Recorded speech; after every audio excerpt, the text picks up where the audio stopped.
Hello, in this video, we're going to take a look at the digital color meter in a little more depth. Let's press Command and Spacebar, and then at Spotlight, let's type in digital color meter pops up, and that's the digital color meter right there. What it does is wherever you put your cursor, it gives you the RGB colors. These are the basic functionalities. You've got a screen here where you can expand the aperture that you're screening. So as you make it larger, your spot you're looking at gets bigger and bigger. Of course, the data also becomes more averaged. So for example, right on this spot, it might be low numbers, but because the bright lights are involved here, it has an effect of averaging it out. So if you're pixel picking, you want this as small as possible.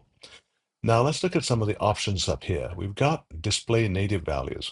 For most uses, RGB is good enough. So when I put this cursor here on this bright green, we get a 131, 131, 79.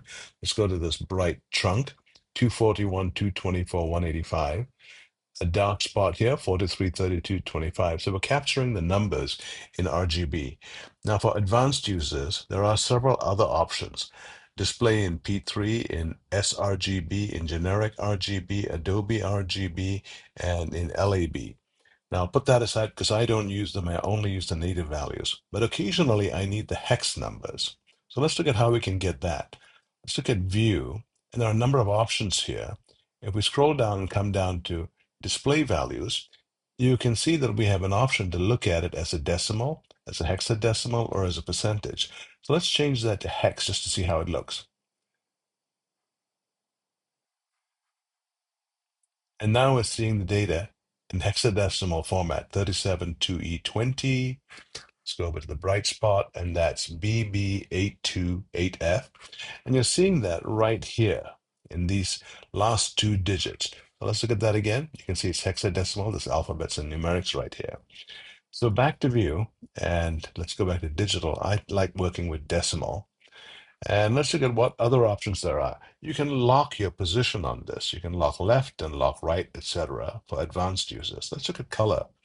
You can copy the color as a text or as an image.